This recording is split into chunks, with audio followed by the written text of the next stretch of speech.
Growth therapy. Is it? I don't know. I just made that up. It sounded way smarter. It did. It was like there's a reasoning behind it. But I do feel like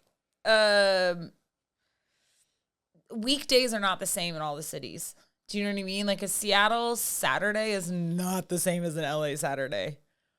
Why? Just like they're two different vibes. Well, one, is there like a nightlife, like a good nightlife at least in Seattle? There is. You know what's so funny is my sister and I, we were talking to some like being home and you hang out with like all your old high school friends and stuff. We were talking about how Capitol Hill in Seattle was like the place to go and how kids these days don't understand the lore of Capitol Hill. Like there were creatures and characters in Capitol Hill were like, oh yeah, that one bouncer or and like all these stories and stuff. Yeah, and it's not the same. It's not the same Maybe anymore. Because of COVID. COVID, I think, ruined it a lot, which I always feel bad for this generation because I'm just like, fuck, they don't know how to like.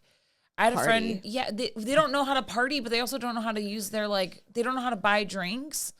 My friend Mary Jane, who's a door girl, was saying that like the kids would be like, "Why are you taking my credit card?" And they were like, "Because you said to keep the tab really? open." Like they just don't understand the, just like like you take it and you keep it, like for or the just night like the and techniques. you keep ordering off of it. Exactly, or like they'll be ordering drinks and then all of a sudden the bill's like $300 and they're like, "Why is the bill $300?" And it's like because you bought shots of like top liquor. You know what I mean? Because because Kylie Jenner said 818 was great, and then you just bought nothing but her shots, and then you're like, yeah, but now you're paying 818 prices, right?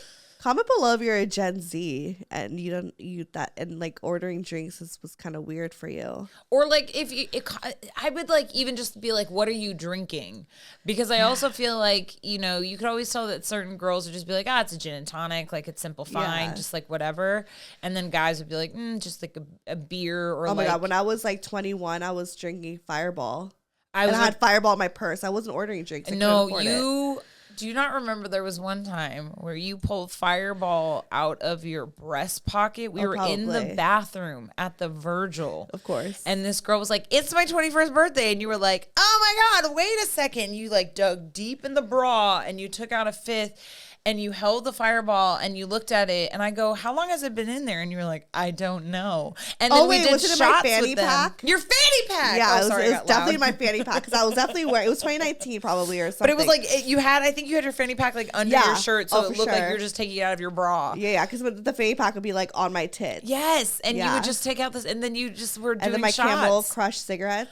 Oh, you and I was so disgusting. You and Redacted, we should never speak his name again, would always be smoked in those. Oh, Satowski. Yep, there we go. Redacted would always smoke those terrible Camel Crush, but that sound, he never was so smoked. satisfying. It was me. He never smoked. He was just around me when I was smoking. I'm talking about Vincent. Oh, Vincent. Yes. And I loved it because you guys had to roll them. Oh, yeah. No, Vincent and I would like do cocaine. We did everything. You guys would chain smoke like it was nobody's business. For sure. We'd be like, oh, you want a cigarette, bitch? And we'd go outside and have a cigarette every 15 minutes. He's the reason why I have that sign in my bathroom that says, don't do coke in the bathroom. We did a lot of coke on your bathroom, on your little counter. It makes sense, though. I mean, it's like, it's a coke vibe. It's a coke vibe for sure. For sure. It's yellow it's like yellow wallpaper and with like pink tiles. Oh yeah, it's meant for a John Waters. It's meant for a coke whore. Oh, absolutely. I'm surprised you're not a coke whore. I like to give coke whore vibes. I feel like that's my aesthetic because we have this ongoing joke with like, especially like Seattle friends and everything, where everyone's like, "Oh yeah, Rose is like a secret cokehead," and I'm like, "Yeah, probably." Oh, I feel like you would love coke if you like ever wanted to do drugs. Maybe should I start with coke? I think you should start with coke and then do Molly. Because you know me, I was like, actually, I feel like you like shrooms. You're a shrooms girly. Well, what's weird about shrooms though is I microdose for but like reasons. actually, take and go on a trip. I feel like you'd like it. I shouldn't start with like black tar heroin. No. Oh, because I was thinking about I've never done anything like that. I was thinking about doing that when I'm 70. Why not? Or fentanyl. Are you gonna really try to do fentanyl? Yeah. I'm thinking about going really. Yes, I'm gonna feel like when I turn 70.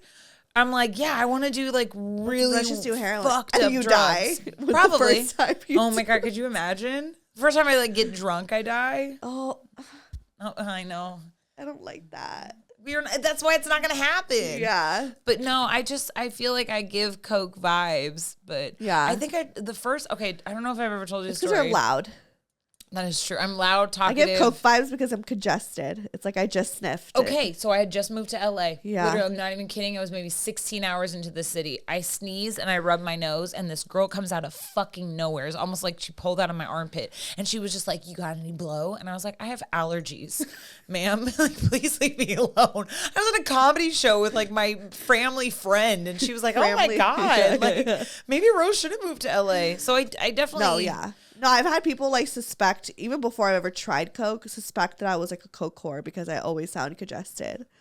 I was like, first off, fuck you. You sounded congested and always look like you would have one earring on. Right, exactly. My pinky nails a little longer than the rest. No, I'm kidding. Like, they're just like, she's such a Coke whore. And I'm like, I just sound like this. Yeah, you're just like, this is I'm sorry that I have a deviated septum Right, sorry naturally. I can't fucking breathe out of my fucking nose, you bitches. Sorry I'm a mouth breather. Sorry I'm a mouth breather, you fucking whore. Anyways, it was but my also, boss. do you have Coke? My boss. But also, like, do you have a bump? But also, like, yeah. Anyways, I guess we didn't introduce ourselves. Oh, this is like our go-to signature move. It's okay.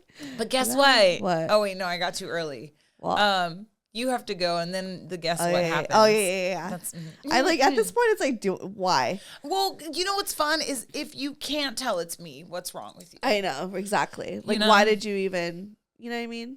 Are you a fan? Are you really a fan if you didn't know it was Rose right away? I mean, who's your loud friend? Yeah, you know? Thank you. Yeah. Well, I think Nathan's now competition. He's very loud. But Nathan's doing shrooms, so like that's an advantage. No, Nathan, even sober, is loud too. It's very loud. Oh wait, should we be loud together? You should be loud together. Break the stereo, like the sound barrier as like a team. He's very loud. Oh, I've never actually officially hung out with Nathan. You haven't. We've like met casually once, and he was on shrooms. Yeah, and he was I've on only shrooms. seen him on shrooms. I want to see his stand up. I know. I'm going on the 19th. You should really? come. Yeah. I think I might be back by then. Okay. No, I won't be because I'm missing your birthday. Okay. Well, he's gonna have more because he's been blowing up. Like, he's funny and he's been like blowing up. Anyways, hi guys, it's me, Stefanie Maegan, your host of Breakup Therapy. And guess what? Rose is here. I'm here. I just have to get that out of the way for anyone who's just tuning in for the first time. Ever. My name is Rose. I'm a Scorpio. My rising sign is Cancer. I should know these things. Can't you tell? You're a Scorpio, Cancer, Sag. Yeah, I'm sensitive. I'm a sensitive little bitch. And as Danny has probably told me, there's not a mean bone in my body. And I was very disappointed by that news because I was like, what? I can't be a bitch like once. And he was like, not even your Scorpio I don't think placement. I've ever seen you be like mean to anybody. I feel like I think you get like feisty and sassy, but like you're never mean. I can't be malicious. I mean, no, you're mean to my ex, but that's different. But no, he's a piece of shit. He's a trash human. Right. That's different. Yeah, that was my Uranus speaking. That was a difficult time in our friendships. To be fair, though, but we've come back. It wasn't. We're fine. It was only difficult for him because he lost. You know, I knew what was happening, and I respected you, and I knew that no matter what, did you really know? Did you like? Could you sense that he was like? Oh, I could tell because he gave off the same vibe. Okay, do you not remember? I don't know if you ever did this, but like when you're really young and in a relationship for the first time, you like tell your boyfriend, like, call your ex-girlfriend and tell her that you're madly in love with me and you can't be friends with her. Or like you tell guys that like you can't be friends with that girl anymore. So like call her up, text her, like all those weird insecure things that we used to do. He had that energy. Where it was like, get rid of this one person that I know brings you joy because I'm threatened by them. And also, like, I wouldn't know what to do if I ever encountered someone like myself if I was as insecure as him. Like, it's just like... So insecure. I mean, he's probably covered fine up in now. Narcissism. Exactly. He's probably like dipped fine in narcissism. Now. Oh my God. Drenched in narcissism. Yes. So I think that like, yeah, it probably was him just being like, I don't know how to react to this. So I just rather it just not exist in my life and my thing. And I'm like, that's so sad because like I'm fun. For real. That's why I was like, I feel like you guys would have got along if he didn't hate you. That's what I always told him. I was like, I think that you would actually really like Rose if you just if you weren't so weird. If you're so fucking weird. But he made it weird. But it's okay. We have Brian now. Oh, and I love Brian.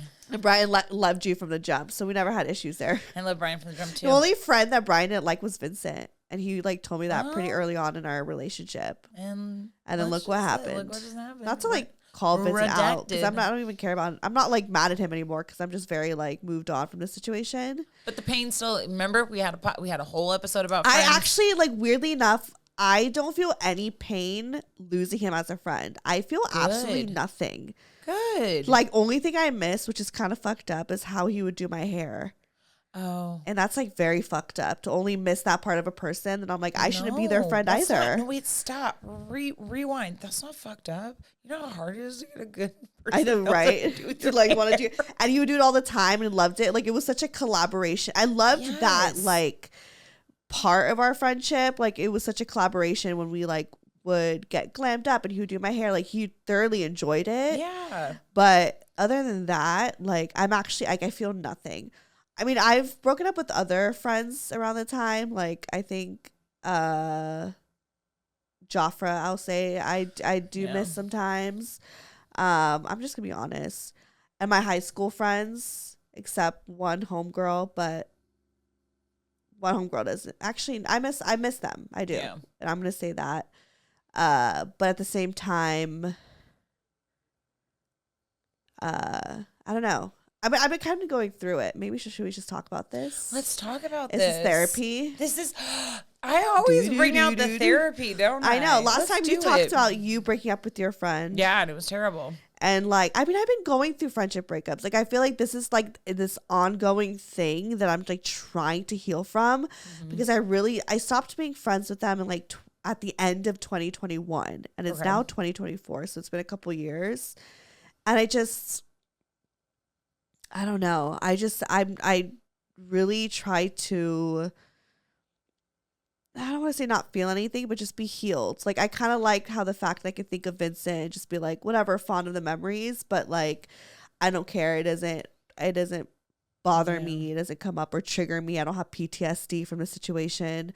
But with my friends from high school, like I feel like a lot of PTSD. I don't know. Yeah. I know that's like a serious diagnosis, but I do have a lot of, I guess, trauma from the situation that has like affected me a lot more than I thought it would. Well, first of all, PTSD, that's not like, don't worry. I mean, literally the T stands for trauma. Yeah. So you're fine with that. Yeah. And that's totally fine. There are so many studies that they have proven that a friend breakup is like 20 times harder than a relationship breakup. Like, there's been so many studies. I was listening to my favorite NPR quiz show, Wait, Don't Tell Me, where they talked about this, where it was like breaking up with a friend affects your mental health and your like heart more than anything else. The stress of it, right? So that makes sense. And also, you can't rush healing. Like, whenever you think about, like, say you get like a scab or like a bruise or like a scrape, and you like look at it and you're kind of like, fucking heal faster. Like, the scab and bruise doesn't know anything other than it just takes time, right? So that just, healing is such a interesting and like sensitive thing that it can't be healed. It can't be rushed, but it also happens at its own pace, right? Like, there's sometimes where it's going to always twinge a little bit, because you're going to be reminded of them, or you're going to hear a certain song and be like, oh wow, I haven't thought about those friends in a while, and now I'm thinking about them, now I'm sad again, right? And then it's like the cycle starts up again. But that sadness just seems to happen less often. You know what I mean? It's not as like bright and like fresh, and it's not like as oozy of a wound. It's like healed a bit, but you're always going to look at that like area of your skin and be like, wow, that used to be such an ugly scar and a scab, and now I'm feel healed. Like it's an ugly scar that I keep scratching at. And that's fine. I mean, honestly, if you think about it, those friends have known you since you were what, 15, 16? No, like since fucking 13 years old. Jesus Christ, there you go. You just I mean, I think one of them, like that's even 20 older, years like, right there. Like 11, yeah. No, that makes complete sense why you haven't healed from something like that. I mean, think about the fact that we haven't healed from childhood traumas. You know what I mean? That feels so far removed, but get brought up by like just life and incidences that just kind of trigger them. You know, so friend breakups are just always so difficult because we don't have like, you know what I mean? I said last time, we just don't have like a textbook on how to do it, because it's difficult, because friend breakups are hard. And I feel like you're maybe starting your period soon. No, I'm not. I actually ended it like over a week ago. So that was my own like sexist misogyny, assuming it's your period. So my bad. Sorry. But I do get a little extra emotional before my period. Oh, I wish I had that excuse. I'm emotional all the time. This is just pure. Well, this is just pure sadness. That's fine. Sadness. Fucking own that pure sadness. Yeah, this is like I don't even know if it's hormonal, whatever it's coming from. I know it's valid. It's coming from something. It's honest feelings. So, okay. I guess it it's always been this ongoing thing since 2021. Oh God, sorry. No, it's okay. Take your time. I wanted a fun episode. I know. You know what's so funny? Fun episode. It's so long. We're just fucking everyone's crying in a bad mood. What the hell is going on in the world? Here's the thing that just flashed in my mind too. You know how you were like, Rose, every time you're on the Twins podcast, your clips always go viral. It's because we talk about fun shit on that podcast. But this one, how many clips have you used of the most recent episodes of you and me? They've all been me like in this chair sad as fuck. Yeah. And Judy sitting on my lap. Like, don't worry. These happen. However, I've noticed from now. We have actually a video right now that's going viral on Instagram. Oh my God. I think it's about to hit 1 million. I don't even know. It's an old video. Is it the one where I accidentally told people I misdated my period? Well, that's a famous one. That one's an 3 million on TikTok or Jesus something like Christ. that. You know that video's going to come haunt me when someone's going to make, you actually got your period when you were younger. I know. I misquoted myself. But afterwards, I know that's like the shady me of like cutting it. Oh, no, because afterwards you did correct yourself, but I took that part out. No, it's fine. They don't need to know that. They just have all these videos of me trying to backtrack it. But no, I feel like the funny thing I realized about having to go to 2 live shows so far, the people who come up to me who are diehard fans always talk about the episodes that they love the most are the ones where you and me get to actually be our true, authentic friends. Oh, they love it. They love that shit. I get the DMs. Yes, they're not the viral moments, but they're the intimate, the vulnerable moments, and the real fans like the vulnerable moments. That was actually, whoa, how did we do that? That was very on point. Oh, there you go. There's your little viral moment. But no, I think it's fine. And I think right now, what I love about the episodes where I've come on is that we always organically let the conversation go and steer on what we're talking about. And obviously this is something that's been like, did something happen recently? Is it that time of year? Is it because there was the holidays just now? Like your birthday's coming up? Like what kind of triggered this to have this kind of feeling again? So take your time. You also edit this, so I know. So a high school friend of mine passed away. Oh, Steph. Sorry. Do you want to cut? No, it's fine. Are you okay? It's real. I mean, it's real shit. Yeah. But hey, I'm gonna tell you something right now. I love you, but you don't need to put everything on this podcast. I know. I'm not going to get into like him. Yeah, I'm not going to get into him at all. For the sake of privacy of him and his family and everything. But because that happened, I haven't spoken to him in like a few years because, we all grow up. So, I went to his funeral, of course, last week. And, with that, I knew I was going to see everyone, including the people I'm not really too fond of seeing, So it was just a very emotional day. Obviously grieving a loss of a friend.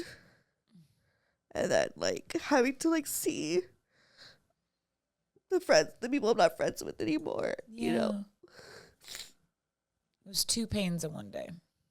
So I was having to grieve a lot of that. Yeah, of course. Was anyone at least receptive of understanding that, sometimes death brings people closer, brings people together, kind of puts a lot of things in perspective? A part of me was like, she go say hi, or something. But they didn't say hi to me. They said hi to my other friend that I was with, but they didn't say hi to me. And the other girls that were there with them that I'm cool with individually came up to me and said hi, but they didn't. That's kind of cool. That's kind of heartless. I'm sorry. It doesn't even matter if like you can start your crusade of hating each other on another day, but this is a day of mourning. I'm just being like, hey, life is terrible and tricky and really fucked up sometimes. So to like just put your arms down for a hot second to just call a truce, that was kind of heartless of them. I mean, I also was trying not to like look at them too, you know, like I was doing my best to avoid them. And it hurt having to do that. Why did you have to feel like you needed to avoid them? Because I was seeing what was happening, you know, like they were avoiding me too. Do you think you were following them, just basically kind of being like, oh, you know how like, did you have a sense that you wanted to go up to them and then kind of saw their reaction and just kind of reacted to? Well, I kind of had to like, it was very conflicting because they stopped wanting to be my friend. Yeah. I didn't actively make that choice. And one of the girls in particular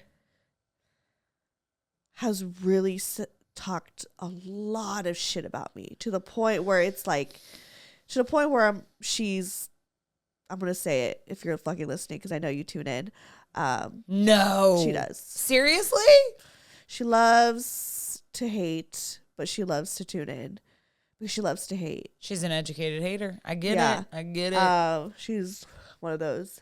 But, or maybe she's not. I don't know. She could have grown from the situation. However, she's really talked a lot of shit about me, and it's obviously gone to me. And I believe it because it's very her character.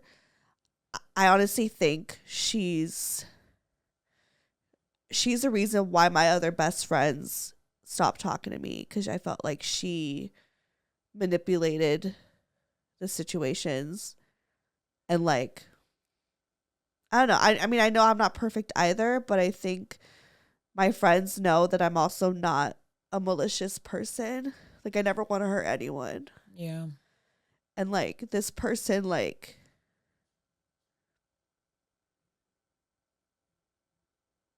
I don't know. I also just like don't want to be like petty, but this person's really hurt me and has just said a lot of nasty shit about me. I don't think it's about being petty. It's about being hurt and just being vulnerable with that hurt. Yeah. And she's just like, you know what? I get it. Like, not everyone's going to like me, and that's fine. But to like make people choose sides, you know? That sounds petty. And so making people choose sides. We're grown adults. There's more layers to that. I'm kind of just saying the very like surface level of the situation. Yeah, but I'm always gonna have your back and defend you. So sorry. I know. It's very there's very layers to that. If I'm really gonna break it down, I'm just saying kind of the surface level without saying everything else. However, for sure. This person really fucking hurt me. And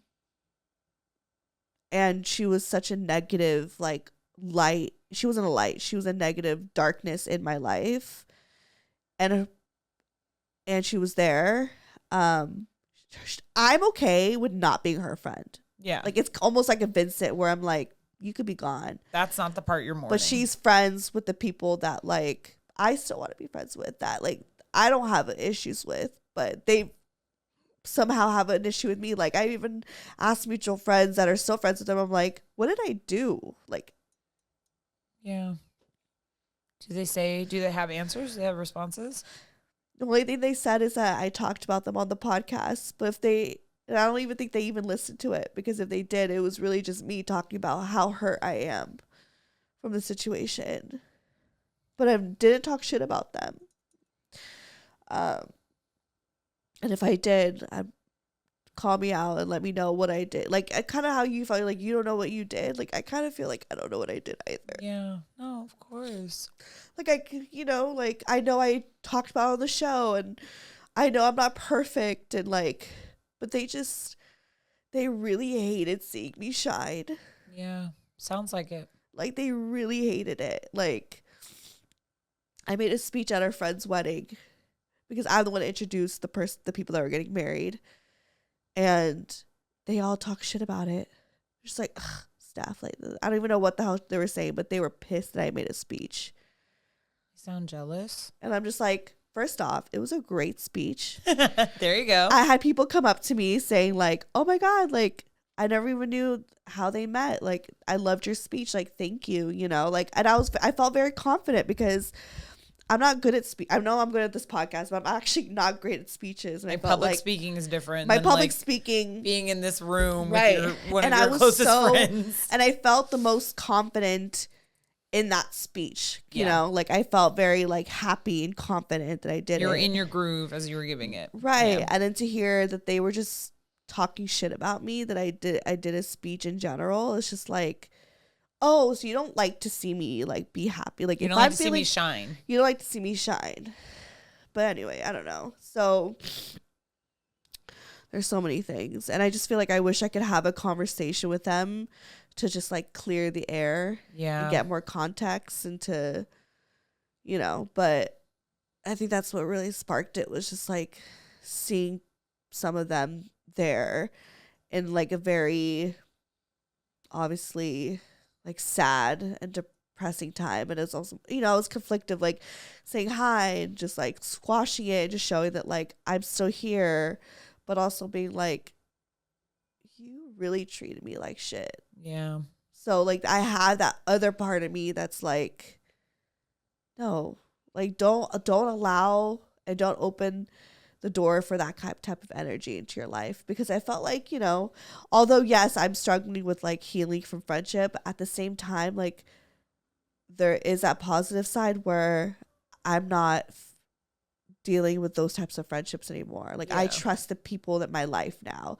Like I trust the friends that I have. Yeah. And I don't feel like I'm being judged the way that I used to. Like my friends I just felt so judged all the time. Like even just me being confident and making a speech, I'm being fucking judged. And like, I don't know. It's really keeping friendships from such a volatile and like vulnerable time of being like 13, 14, 15. Like adolescence is a very difficult time to make friends because you're also trying to figure out who you are as a person. You know what I mean?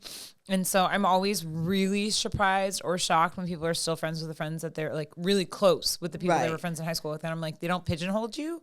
Like they don't like, you know, judge you randomly or like, come on, don't do that. Like you used to like the color purple and now you like green. Like that's, you're different now. You're different. You've changed, right? Like it's very, it's interesting when people have like our friend Lauren has been friends with the same 6 girls since fucking high school. They've been best friends since they were like high school. They've like grown apart in the sense that they've lived in other cities and then come back, but they're still all so close. Yeah. That blows my mind. It's also rare. I don't know anyone thinks.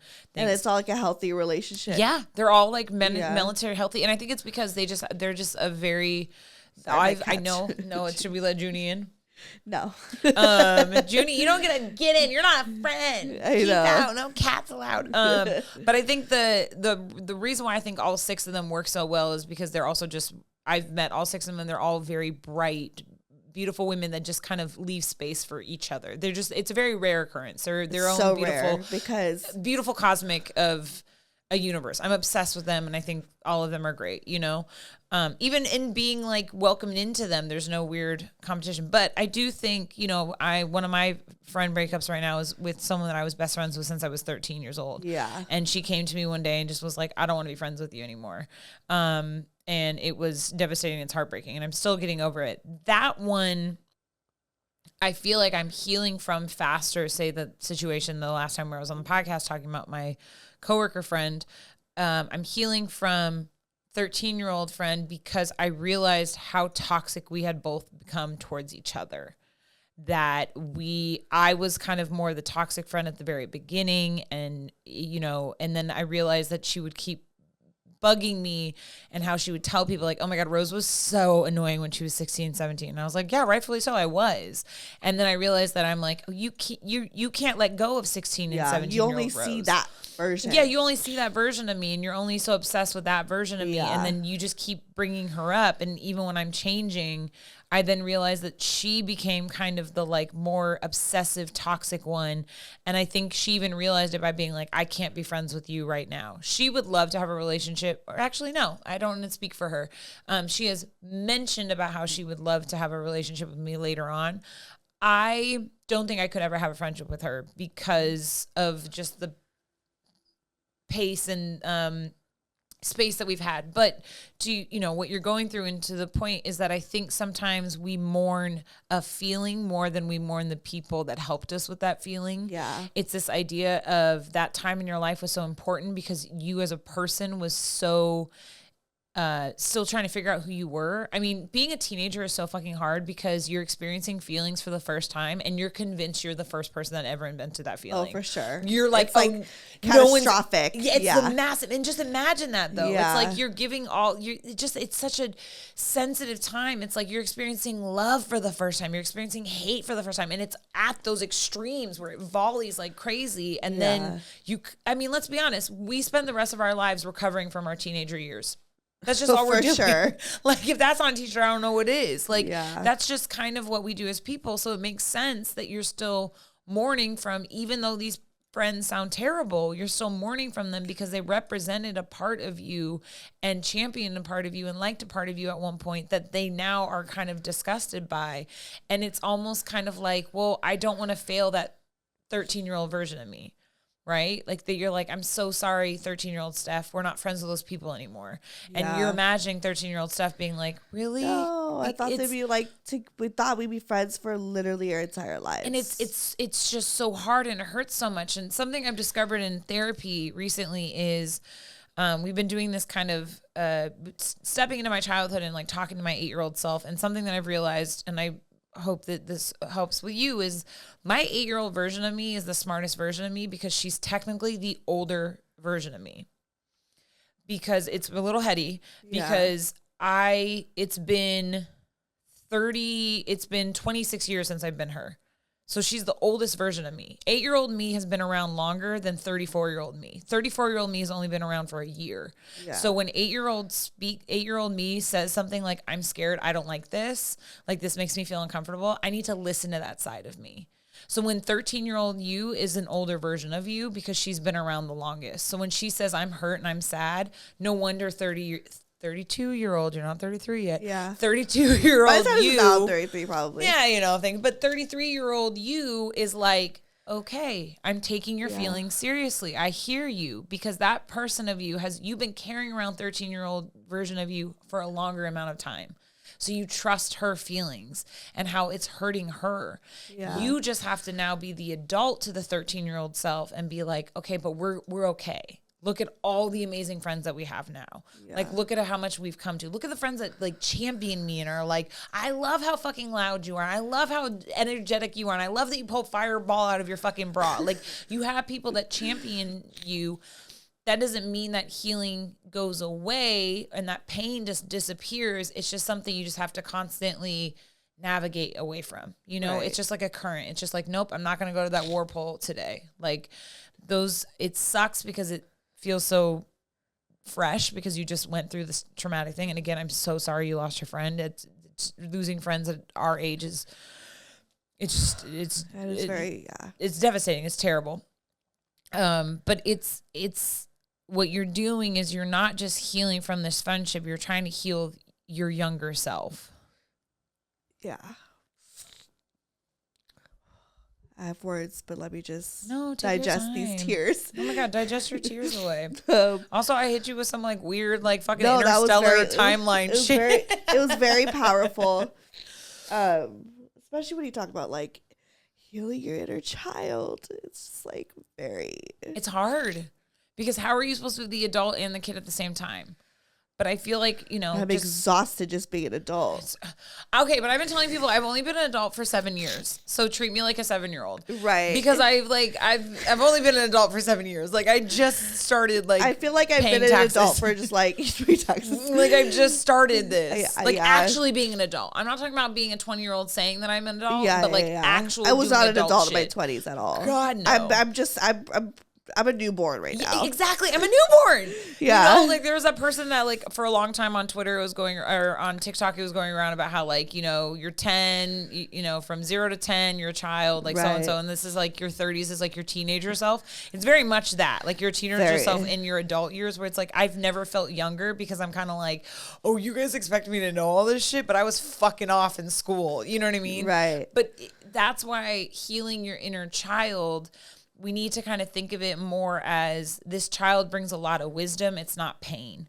And the thing is they just don't have the words or the vocabulary, but you as an entity now, like you as an adult version of you as 32-year-old you, have all this wisdom that you can then give back to that 13-year-old self or that 10-year-old self or that 8-year-old self. Like it's just being able to talk to that person and allow that person's, like that child to be like, these feelings are still really real to me because I'm still stuck in this weird timeline. And you're like, that's fine. I'm going to visit you when I can. I'm here for you, you know?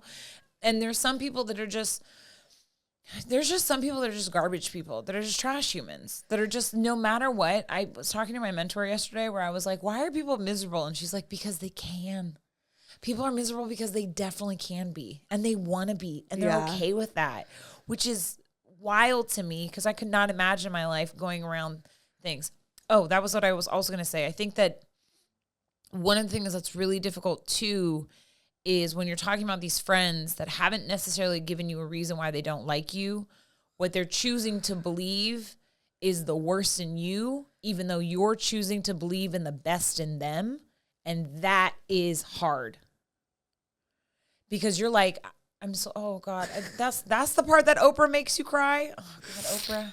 Okay, continue.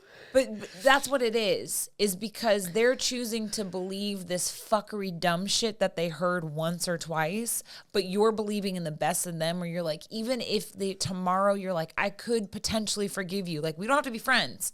We're not going to welcome that energy, but forgiveness does not mean welcoming that energy. Yeah. Forgiveness is Forgiveness is a messy cut, but it's a cut from being like, I'm not welcoming that energy, but I'm going to move past this as best as I can right now. It doesn't mean you're welcoming those people back in, but it's so hard when people see the worst in you, but you see the best in them. That is just fucking, that's a fight. It's so hard to navigate. Yeah. It's hard. Like they just, I don't know. I like, a part of me is still hopeful to at least, we don't have to be like best friends anymore or anything like that or go back to like where we were, but to at least be civil enough that we could like, that it's not hurtful to like see them, you know, like it doesn't affect me for weeks. I'm going to be honest, that feeling might never go away though.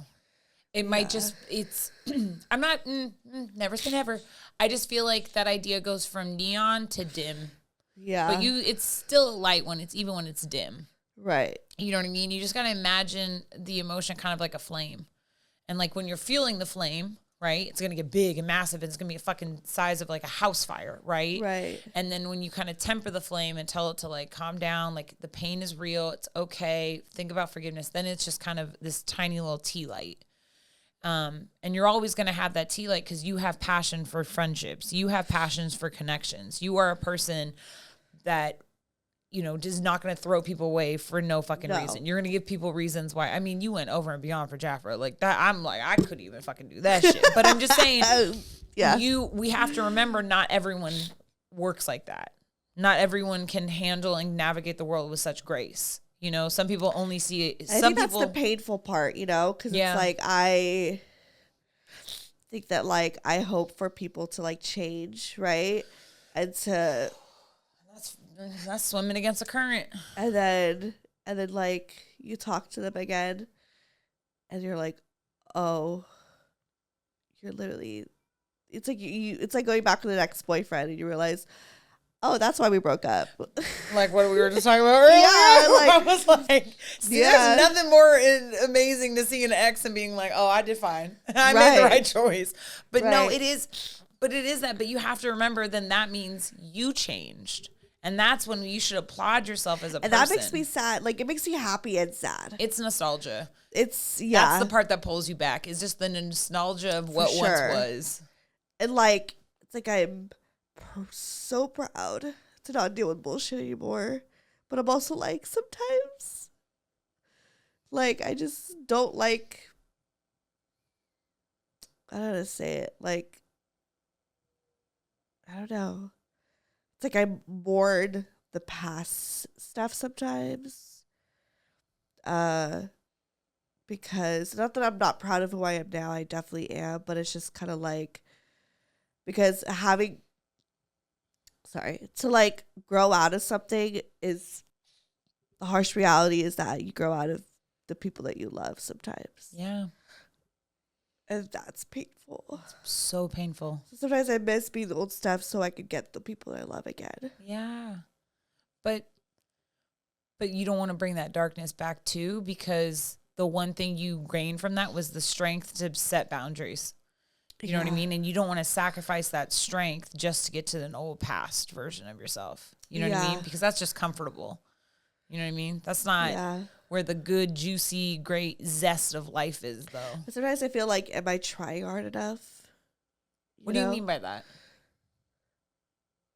Like, hard enough for forgiveness or hard enough to be friends with these people? To try to be like friends with them. I go back and forth with that because a big part of me is like, no, you, and I know that I've tried. I've said what I said, but a part of me does feel like I'm actually not trying hard enough.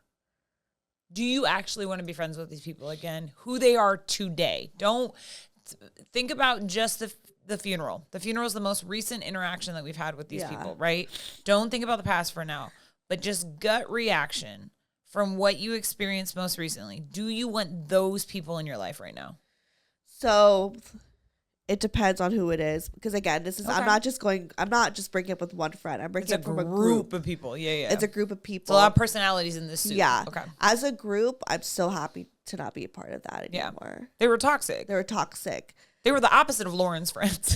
For real. No, literally, like, you guys, and I'm going to say this, and I hope you guys are hearing, like, my group of high school friends were literally fucking mean girls. Ooh. Like, plastics to the fucking T. You know what I mean? No, maybe not as dramatic as, like, the movie, as far as, like, popularity. And I'm not saying I was, like, hang out with, like, but as far as, like, being so cliquey and having a weird, almost like a weird sense of loyalty. Like, if one person doesn't like you, then we all hate her. The rest are gonna get, and you're gonna feel it. Yeah. Okay. And they've done it so many times to not just out people outside of the group, but to every single person in the clique. At one point, everyone was at the bottom except of the these barrel. two people, because who are kind of the puppet masters. They're kind of the puppet masters. The Regina Georges. Pretty much. Okay. Keep in mind, I'm saying these things about you hoes that I've never met. She's like, not, okay? And I'm trying to do analogies. Here's the thing, like, if they talk to me, I would say the exact same thing that I'm saying, because this is where my problem is. I hate the group dynamic. I think it's fucking high school. I think it's so fucking immature. I think that it's superficial as fuck.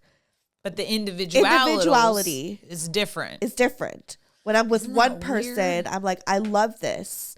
The other person, I love this. One particular person I was talking about earlier that's talked a lot of shit about me.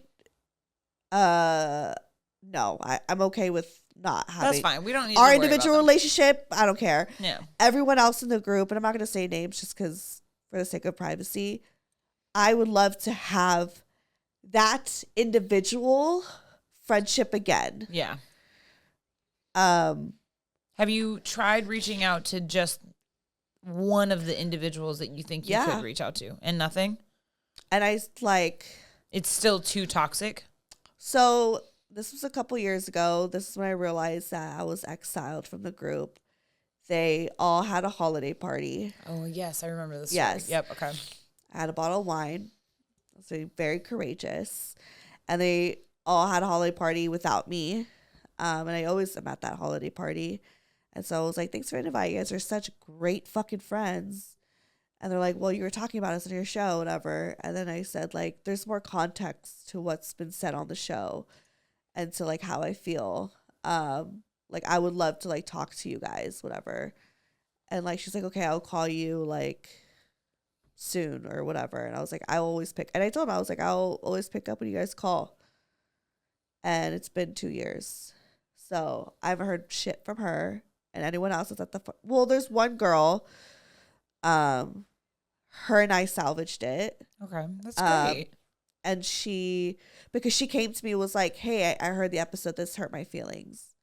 That's great. We like that. I loved, and that's why we love communication. Right. Just tell me how I fucked up. Until this day, I told her, I was like, thank you for that, because like you were so honest about how you felt. You gave me the space to talk about it, you know, like, thank you, you know. And so me and her have like been building back like our friendship. However, like the other girls, like there's one specific I think I would like to be friends with more than the other.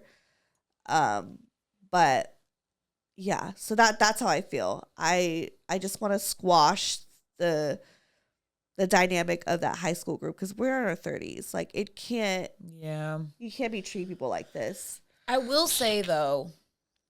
Sorry, I'm like, no, you're totally fine. Do allergies, you need a tissue, babe? No, yeah, can you grab me that? We started the conversation talking about Coke Nose. Yeah, now here I am with Coke Nose. Bro, these aren't tissues. They're paper towels. Quilted Pill Cure Upper, not sponsored. Not sponsored. Not sponsored. But okay, what I will say though, and this is not like to defend any of them, but this very sensitive topic of the podcast, right? Where remember there was God, you probably don't remember this because this was so long ago. I had mentioned dating disaster I had with a certain gentleman caller. Yeah. And we used a nickname for him, which was not his name. It was a nickname. And then he texted me and he was like, are you fucking kidding me? Like, you told that story about me and all this other stuff. And I was just like, hey man, really sorry that that you didn't like what I was on podcast. I won't bring you up ever again. You know, I won't even use his nickname. Okay, because I remember he hit you up, yeah. Yeah. And so he like hit me up and was just like, you know, I didn't like that. Now people know it's me. And I go, there's only one way people know about you. And it's if you do that same weird activity you did with me with someone else. Yeah. That one weird thing. And I was like, it's kind of your calling card at this point. So it's like, it was weird because I also was like, no, I get it. Like even the thing. But then the other thing is all these listeners have no idea who the fuck this man actually is, right? Like, I've heard you talk about these friends. I don't even know their real names. I've been friends with you. You don't even know what they look like. I don't even know what they look like. I don't even know their real names because even when we're off the podcast, you're still very sensitive and private about this. Yeah. I've never had to pry you for that type of stuff. I think when people know something is about them, then they get really paranoid and are like, everyone in the world's listening to this podcast. Everyone in the world knows this is about me. Holy shit. And they just start spiraling, which is, I'm going to tell you right now, not the case. Like the amount of times that I've talked about dudes on this podcast and they've been like, that was about me. And me being like, actually, that story was not about you. Right. And the ones that are like, that story's funny. And I'm like, well, that's funny because that story was about you. Right. Yeah. So I think people, they just get so sensitive because they still care in a way because they don't want you to have this platform where you can shine, but also your story inside is the one that's being heard. But then again, you only have one friend that's willing to see you and talk to you and be real with you eye to eye to be like, yo, I didn't like that. It hurt my feelings. Right. But it is this very weird, nebulous thing to kind of balance and figure out when you have a podcast and things. But I'm telling these people right now, no one knows who you guys are. And I'm going to be honest, the listeners who listen to the show don't really give a fuck who you guys are either. What they're here for is advice that they can then put to their own group of friends that didn't invite them to a holiday party. Everyone makes it about themselves, and that's okay. That's how we process as humans. But honestly, wholeheartedly, ain't nobody fucking worried about them. Do you know what I mean? Nobody's worried about them. Only you are because you have an actual personal attachment to them. And I think that's why they also then get weird by being like, I didn't like you talk about me in podcast. Not even that you said anything bad, but just that they were brought up because they know deep down in their hearts, they also fucked up. They also know they're the villain in their story. I think they don't like to, and as a lot of people don't like to feel, they don't like to feel like, oh, I hurt somebody. Yeah. Or like I'm a bad person or whatever. And they're not bad people. They just did a bad thing. They just hurt my feelings, you know? And so. But you got to own up when you hurt someone's feelings. That's what I'm saying. Because I do have so layered. because I feel like sometimes they don't own their shit, and I feel like they need to own their shit. And I'm just willing. That's why I'm like, I'm so willing to have a conversation, and they know how much I'm willing to have a conversation to be like, this is what's going on. This is how I feel. This is what I see. And they don't like that. But they're not willing. And it's something you have to come to terms with. Just because you might be like, I'm ready for the TED Talk. I'm ready for the PowerPoint. Let's do it. You need to realize how many people are not willing to face themselves. Do you know how many people go in their entire lives and are just like, don't. Sorry, pause. Okay. Here's my other thing. We got haunted by a ghost last time. Are you cooking? Are you cooking? Why did the fire go off? Oh, he's making toast. Oh. He's making toast. Okay. Unpause. Unless you're going to keep What do you do a podcast at home? Yeah. Well, also the other thing is that we got haunted by a ghost last time and on the fire alarm. So I don't know what's happening with me in these episodes. I just like bringing out things. Right. But the thing is not everyone is willing to have the conversation. Imagine how many times that people have bombarded you and you've been like, you know what? I'm not willing to have this conversation, but I'll have it right now. Right. And how unprepared you are. Most people go around this world completely fine with the Delulu thing that they are maybe someone's villain in someone else's story, but never do they actually ever want to fucking hear it. Because I want to know how I'm a villain in their fucking story. Like, I want to know. Because I am such a villain. Like, I'm being ganged up by a group of fucking grown-ass women, and I'm being fucking villainized. Why, bitch? But do you? Why? But here, do you hear that? Do you know how like juvenile that's? You know what I mean? Like in this day and age, you're still getting ganged up by a group of women. And here's the thing that I really hope that maybe they do hear this. Their friendship might just be on the fact that they all don't like you. That's what I'm saying. They're all bonding over that. And that, as we know, is how you survive high school. But that's not how you survive the real world. No. Right? Like we all did that to survive high school, to the common enemies help win common wars. But this idea that they probably realize that they actually don't have anything in common. And there's probably that one little person that's like wanting to break away. It's like that scene in Romeo and Michelle's high school reunion where homegirl, who's the Vogue editor-in-chief, comes out and is like, you were a bitch from the beginning. I don't know why we were ever mean to Romeo and Michelle. We should have been mean to you. It's just that there's going to be that one outlier that kind of gets underneath it. But in the long end, we have to then realize and be okay with not everyone wants to have the conversation. It's fighting against the current, but we just have to, that's what we're coming to terms with before we can get to the terms of forgiveness. We have to come to terms with, you're probably never going to get an answer. I still have not heard from my coworker who shit talk about me and was my friend for fucking almost 10 years. Still have not heard anything from him.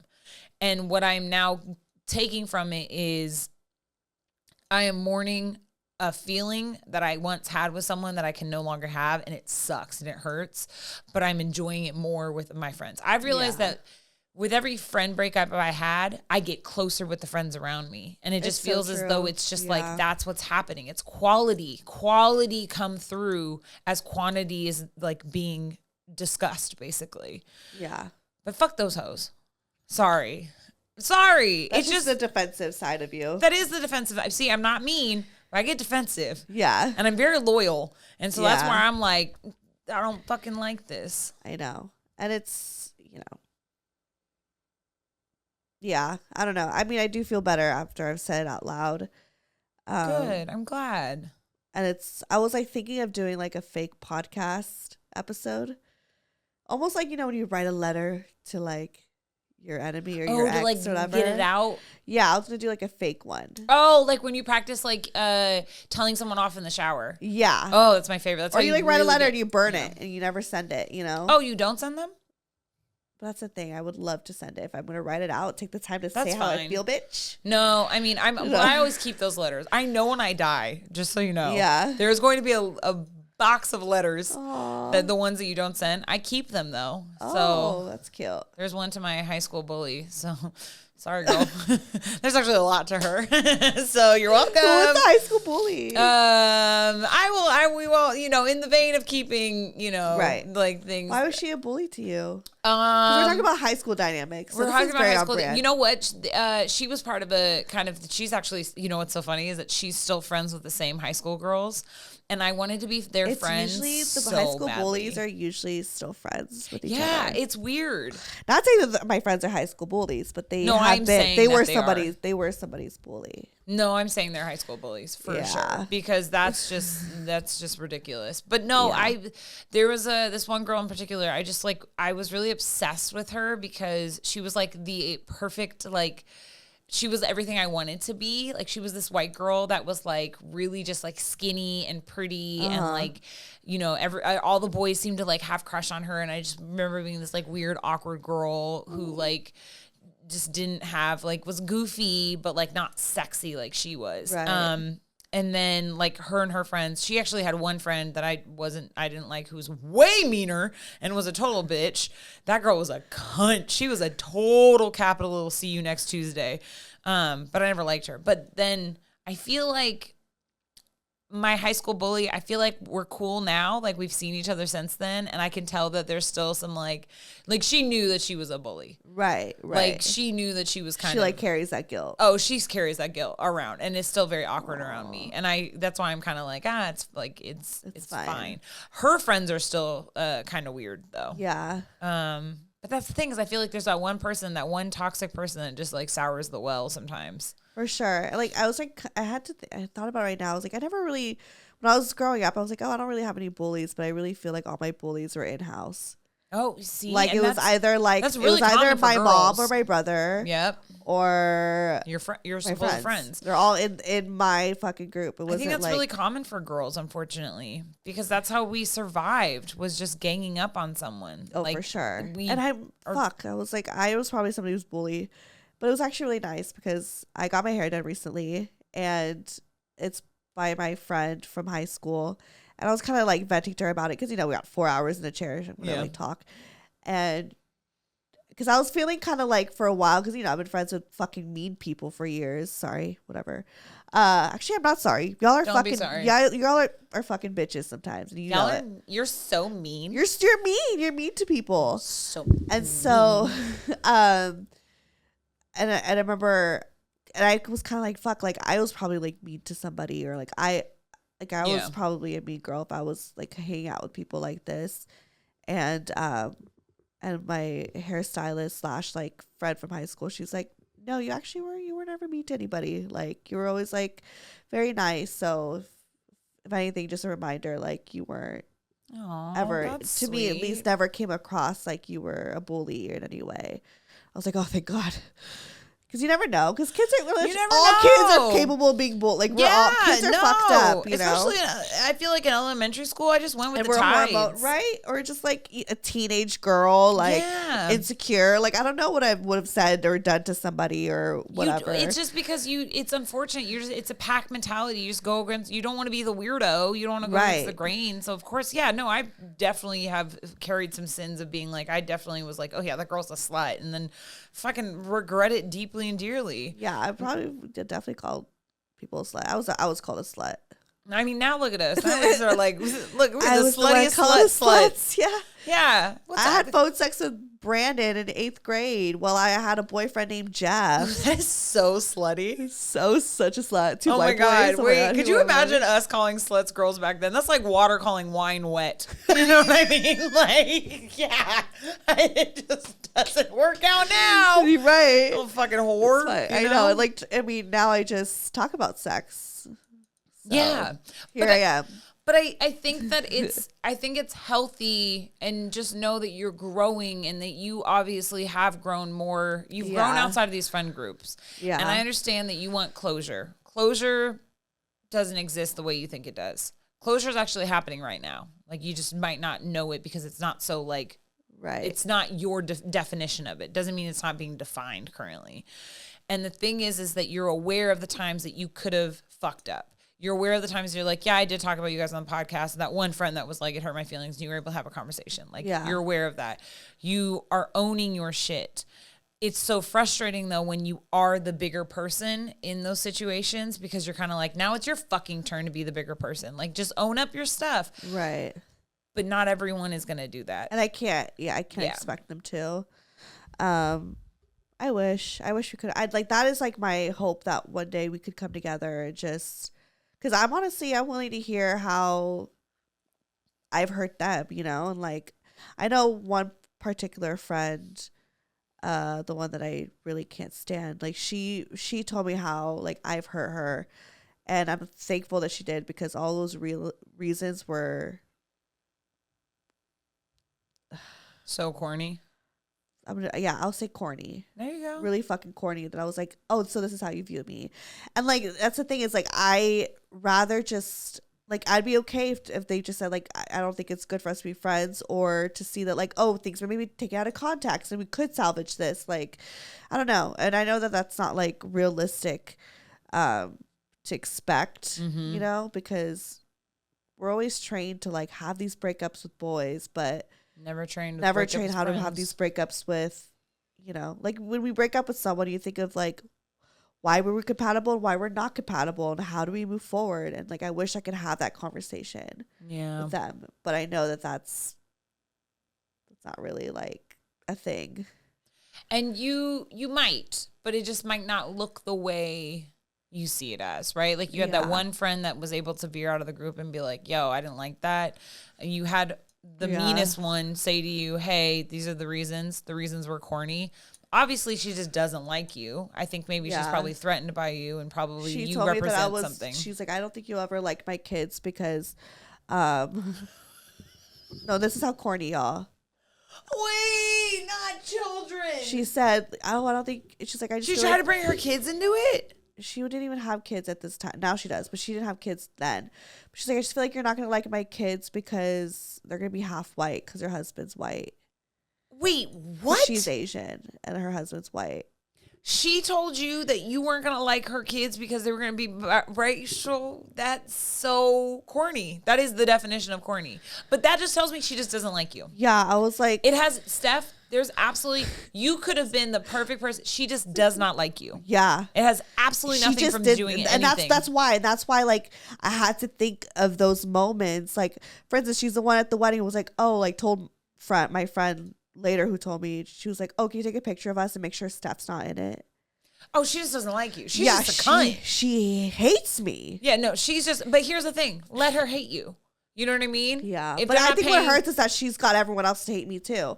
But I'm like, I did nothing to rest y'all. But also that makes them backless. They're spineless. Like it's a little bit of a follower situation. And that's corny, because I will say the friend that I stopped being friends with since I was 13, we have mutual friends that have been like, look, it sucks that you two broke up, but like we're still friends with both of you. And I'm like, that's fine. I don't really give a fuck, honestly. But at least they were willing to just have backbones. I just don't think, I think that also happened because the breakup happened as adults. This breakup happened like when we were still like in our, you know, you were like in your 20s or something when this happened, right? No, this was 2021.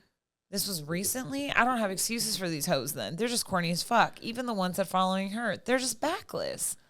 I think honestly because they don't want to, they still think they're going to upset the queen bee. People. That's why I'm struggling so hard, because it's like you guys chose to be best friends with someone for years that you said that you did not want to be friends with. But and so when it came down to choosing, and not that I made them choose, but obviously we see what side they're on. When it came down to choose between me or her, y'all chose a friend that you said you did not like for fucking years. And I'm putting that on the fucking podcast. And yes, you could get mad at me for this, but this is some real shit. Okay, but Steph, using that logic. Should I take that out? No. Keep it. Keep it. Don't let your Pisces side just all of a sudden be like, Pisces. No, don't you have a Pisces placement? Actually, none. Bitch, sounds like you have one now. Just kidding. I have like no water sign, which is weird because I cry like a fucking bitch. Between the two of us? Yeah. Who's the water sign now? I have a lot of Capricorn, and Capricorns are fucking Well, also, ruthless. I don't know anything about astrology, so I was just trying to sound deep. But I will say... I'm Aries, so that's where all the emotion and passion comes fiery. From. It's very fiery. Okay, no, here's the thing. With that logic, you just said, I think they should keep them on the podcast. Fuck it. Let them, show them their sins, see how they deal with it. But with that logic, Yeah. Why would you want forgiveness from people like that anyways? I don't know. Then I'm going to have to put the mirror in front of you now, and I want you to think what type of person you are that you need forgiveness from such shitty human beings. Who are you really wanting forgiveness from? Is it from them or from yourself? That you let these people dictate and control so much of your life? Because there's good parts to everything, right? Like there's the But good I'm not parts. saying about that. Yeah. No, what no, I'm no, going you're off right. of You're is right. the bulk of it. We're not nitpicking the good because right now there is more than there is the other. Yeah. So I think now it's more forgiveness for you towards yourself to be like, why do I want these people so badly to talk to me? Why do I want closure from them so badly? I think for years, ever since high school, there was this sense of me wanting so much validation from them. And I cared a lot about what they thought of me. And I think that that's just what's carried on to now that of being an adult. I mean, there is a part of me that is like, obviously, a lot more like self-aware. You know, like I like see those things, and I know that like I deserve better. Like I know my worth more than I did when I was younger. However, like it's still a work in progress. You know, because there are like I think. Because we used to always tell each other that we'd be in each other's lives forever. Like they would be the auntie, the you know, to my kids, and they'd be in my wedding party and all these things. And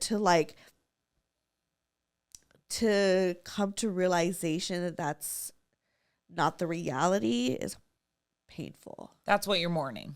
You're mourning that. Okay, that's fine. That's separate. Okay. But with this whole wanting the closure validation thing, would you believe validation if it came from your enemy? If your enemy gave you a compliment, would you believe it? No. So why would you believe forgiveness from these corny ass people? You're so right. I never really like categorized it like that or just simplified it like that. And that's fine, because that's no one's expecting you to know that. You know what I mean? Like that's why we're friends, because we're having these great conversations. That's why we have this podcast, right? Therapy's expensive. But that's why therapy's so expensive. Fine. But that's where it lies. So you can mourn. Now that's a different subject than what we were talking about earlier. What you're mourning is what could have been. And that is the worst. That's nostalgia. That's a cancer. That's going to be something you just have to learn how to build tolerance again of what could have been. It's what we do with relationships, right? We're talking about like significant others. You always mourn, oh, I could have married that man. We could have had kids together. We could have bought a house. What would our house look like? Like what could have is what's the death that's happening. Right. The forgiveness and wanting these people to validate, that's something that's the part you need to work on. The mourning can stay. The mourning, that's just always going to be there and kind of linger. But you need to realize you don't need these hoes validation. What you need is your self-validation, because you put so much onus and so much importance in such corny, crummy, just disgusting humans. And that is something you probably don't want to face or hear right now. Yeah. No, that's fucking true. Because, yeah, even if they did decide to, like, I actually did briefly think about this for a second earlier. I was like, if they did come back, would I still feel like I'm walking on eggshells? Who wants that in a friendship? Exactly. Who wants that in any relationship? Yeah. And so, I mean, that's really why I haven't, like, tried to salvage anything, you know, like, because I have those moments of weakness, and then I have those other moments where I'm like, but remind yourself of the stuff that they said. Yes. Like, they said this about you. Yes. And these things are not true, and I know they're not true. Exactly. A lot of them, it's like, I got receipts, I got facts. It's like, and I know who I am. But, you know, it's just, yeah, I think it's just like, I always have to remind myself not to. And that's why I didn't go up to them. And that's why I left. See, that's why. You didn't want to welcome that feeling back. Right. You can watch that feeling from afar and experience it, this whole idea of wanting the validation. But what you did really smartly is not going up by them because you didn't want to open that door again. Because you actually didn't know how you were going to close it once you did. Exactly. And that's fine. And you may never have to fucking open that door. I mean, that door feels closed to me. It feels in a weird way through this conversation and just like your own self-experience. Closure has happened. It just feels so weird because it's not defined the closure you wanted. So that's why you're like, frantic. Like, do I have everything before that door closes? And it's like, no. Just know that you're in a safer place than you once were. Yeah. That's. I think the word safer. Yeah. Feels good.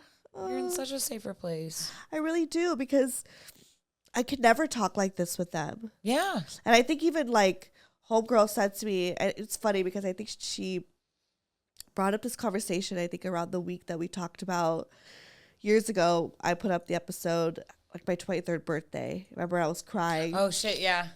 Very deep. I don't want to. And so we talked about it, like, you know, you see the clip, we're crying, me and you crying together.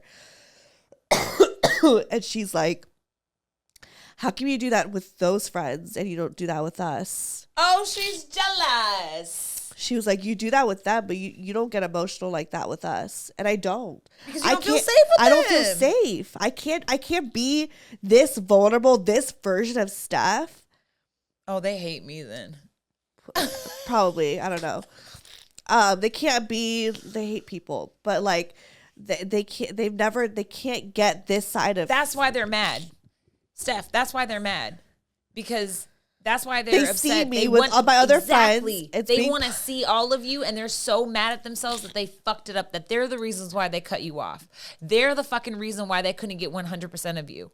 There's a lot of self-hate in those people right now. Yeah.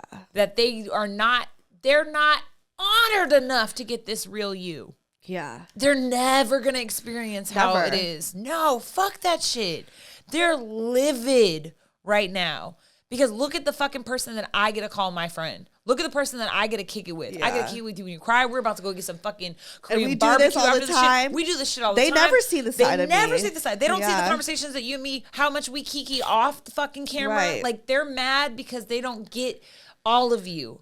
And you know what's they're more mad about? That they didn't destroy all of you. They didn't destroy your light. They tried to. They tried to cut you down, and they didn't get to. And she's mad that you fucking are stronger than she ever could be. That's why she's mad. That's why she's jealous of you. Yeah. It's because no matter how many times that girl has punched you and you've hit the ground, you've gotten straight back up like fucking Sugar Ray Foot. That's a weird. I pulled that boxer out of my ass, but fucking Sugar Ray, you got back up and you handled that shit. Yep. No, 1,000%.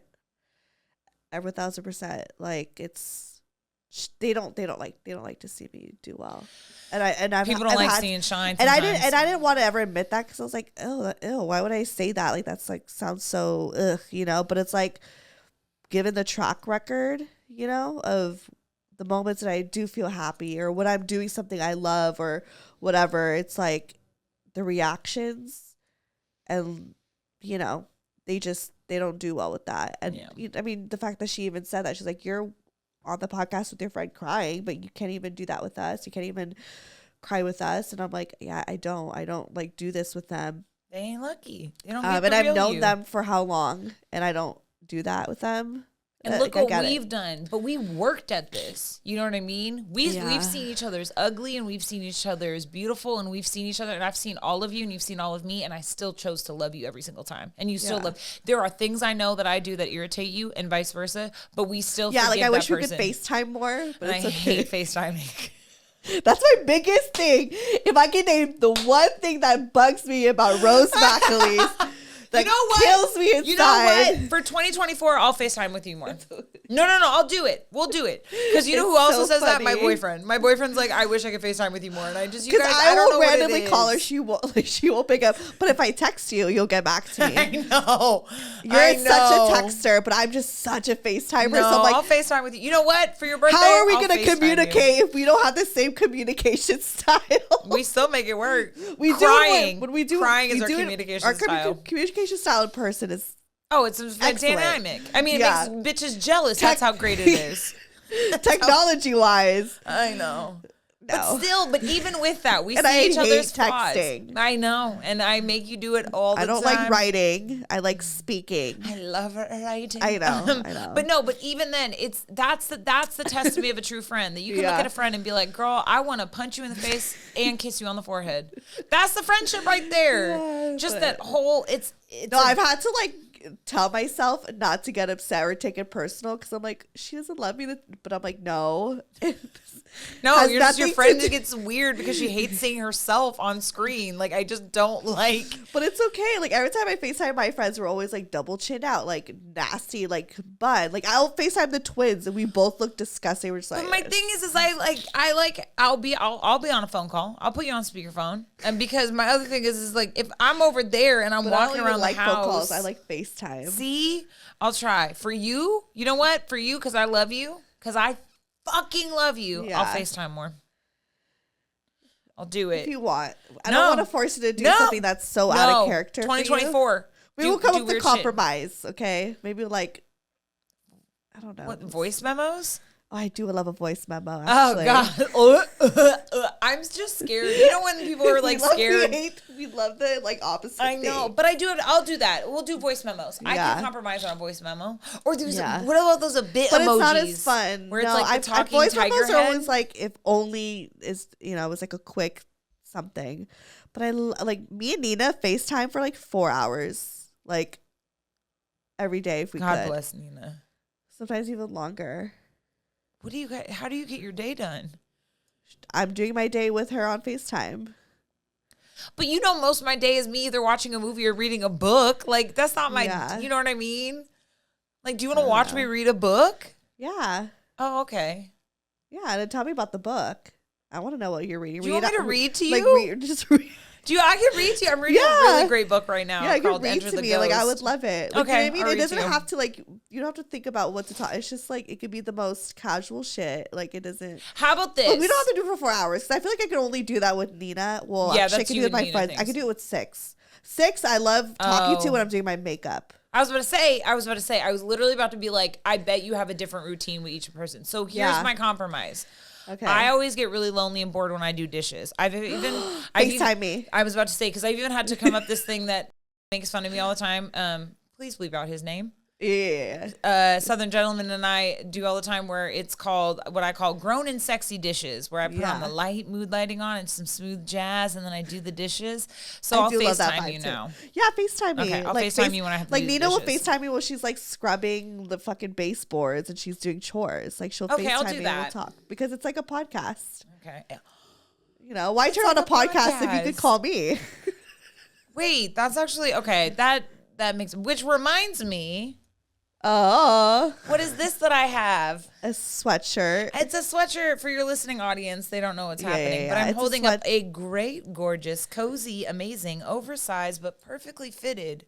Wear it with thy high boots. I know. Ariana Grande's song's coming out soon. A Broke Girl Therapy sweatshirt, which will be available. And it's like puff lettering. It's puff lettering. These letters won't fall off, you guys. They won't. Oh my God. Whoa. They're like really on. They're really on. Whoa. And I love the back. Professionally done. The inside's nice and soft. I really chose a brand that was like, that had good quality. So it's not like just like a Gildan. Like, this also, is like this a good color quality. is very flattering on all skin tones. Yeah. This is like a really good, like, you know. It's a good, like, it's like a neutral blue. It is. But I just want to, you're going to have these on the website by the time that I've plugged I know, I need to put them on the website. I have so much stock of these, and I need to, like, pretty much get rid of them because they're just taking up so much space. And they're so cute. I've worked so hard on them, you guys. So. Because why? Therapy is too expensive. So you're right. It's the wrong use of two, but it's okay. I'm kidding. What? Could you imagine? Oh my God. I'm totally kidding. It's the T. Okay. No, I was like, wait, I had to like. No. Sorry, I just thought that was funny. I was like, oh. Could you imagine if you made that? No, I don't. But also, I don't think. Like 7 years later, I realized grammar is so out. Like people don't care about grammar anymore. No one gives a shit about grammar. Sorry. Anyways, we are over time, but yeah, this is a nice initiative for me to like force myself to put on the site because I've been like been sitting there. I'm gonna wear this when we go eat barbecue. Okay. Because I realize I'm wearing white, so yeah. You have to. I'm gonna wear this. So get my sweatshirt dirty. Yeah, exactly. But again, I got stopped in the airport with my broke girl therapy sweatpants, love those sweatpants. and now I want to do it with a sweatshirt. I want someone to stop me and ask me, and I'm gonna be Yeah. like, "Oh, broke girl therapy is like one of my closest friends' podcasts." And like on the back it says like therapy's too expensive. I had people stop me too. And this guy like stopped me. He's like, "Wait, can I take a photo of this? Because my friend's a therapist and he needs to see this." And I was like, "Yeah, that's right. It is too expensive." So it's too expensive, and our healthcare system sucks. Sucks. It sucks. I still have not gotten my sleep test results from 2021. But anyway, let's wrap it up. I don't. Someone slept on that. That's corny. I can't believe that. That's terrible. You should look into that shit. I've been trying. Anyways, plug yourself. You can find me at Rose_Etta Stone or the new blogontheblock.com, or more recently, because I started fashion blogging again. I know. She's is like a fashion blogger. You've been sewing again. I've been sewing again. I made a pair of pants. I made a shirt. I've been like really loving it. I missed my tailoring days. I'm gonna have you do something cool for me. Ooh, okay. We can talk. But yeah, right now I'm a Queens of the Gutter Snipe, my old fashion blog. You can see like what 22-year-old Rose is wearing. But I'm just back on there talking about like fashion and just in general and how it is an important thing. And how you dress and how you feel can change your whole attitude. It's exactly. And your confidence. Anyways, follow me, Stefanie Maegan, or go to brokewiththerapy.com to buy shirts. To buy sweatshirts, shirts, all that shit is there. I love you guys so much. And also, if you're a Patreon member, you get 20% off. So if you're on Patreon, go on like the dashboard. You'll be able to see like what the code is. If not, just hit me up. Wait, that's a great reason to become a Patreon. Yeah, exactly. Get 20% off merch. Shut the fuck up. That's worth it. Yeah, and ad-free episodes and bonus episodes. Oh, great reasons. Yeah. Sign up. Thank you. I'm gonna sign up today. Okay. Love you. Bye. Love you. Bye. Broke girl therapy.